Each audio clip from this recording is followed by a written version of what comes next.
Ayan, tapos na tayo sa kwarto. Ngayon dito naman po tayo maglilinis sa CR po namin. Ano?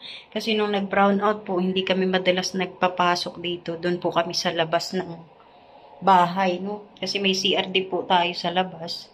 So, doon kami nagsi-CR. Kasi nandun yung poso, no? Kasi wala nga kuryente. Pag walang kuryente, wala kaming tubig. So, buti na lang nabuhay yung poso. So, nung walang kuryente, hindi namin ito gaanong nagagamit. Pero ginagamit pa rin. Ayan o, ito po yung mga timba na ginamit po natin na hindi pa rin natatanggal hanggang ngayon. So, ayan, aayusin po natin dito. Kasi hindi natin nalilinis. At medyo marumi na rin talaga yung dingding o. Marumi na talaga o. Kukuskusin po natin yan. Ngayon. Yan, lilinisan natin dito. Iaayos po natin dito kasi makalat talaga. Ang una nating gagawin ay syempre tatanggalin natin yung mga nandito sa loob. Kaya nito, lalagay muna natin dito. Pagsasama-samahin muna natin. Yan. Para malinis natin dito. Ay!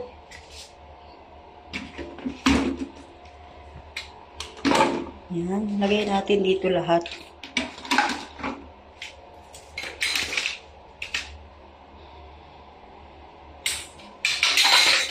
Tapos, uurong muna natin dito. Yan, dyan natin lagay.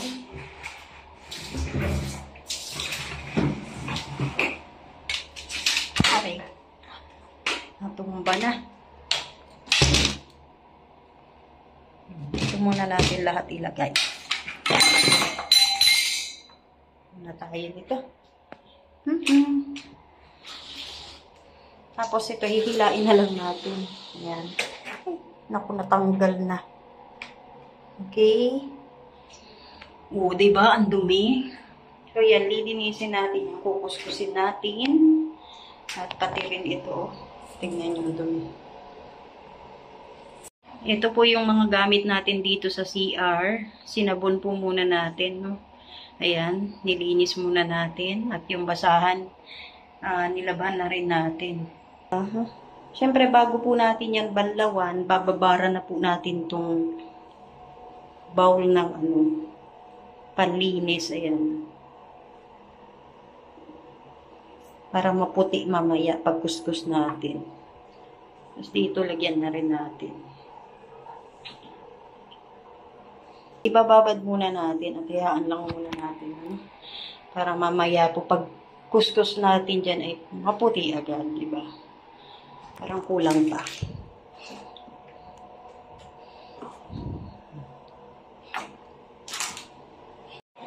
Ayan, basang-basa po rito dahil pinaliguan natin yung mga aso. Ayan si Gio, di malaman ko saan lulusot to para matuyo. Tapos, eto naman si Abby. Naligo na rin po yan. Kaya, okay lang na nandyan yan. Kahit kapapalit lang natin ng bedsheet. O, diba? Naligo na siya. Mabango na.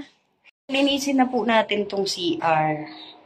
Ngayon po, dito na po tayo sa CR. Maglilinis na po tayo. So, sisimulan po natin sa dingding. Sa wall.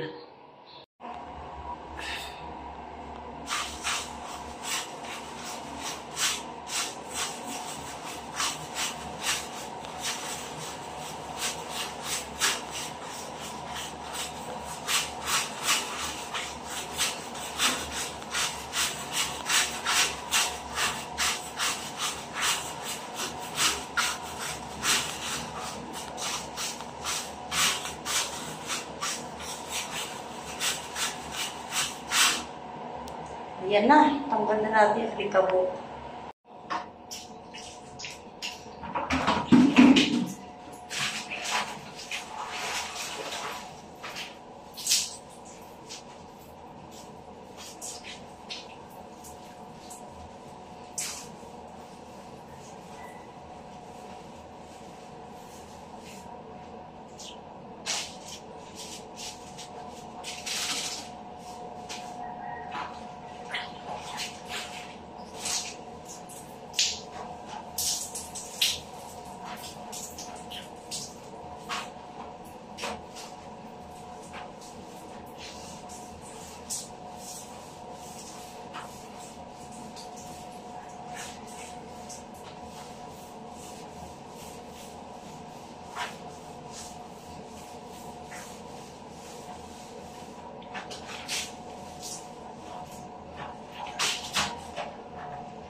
Ayan, tapos na po tayo maglinis ng CR. Ayan, bawat sulok po niyan ay malinis na. No?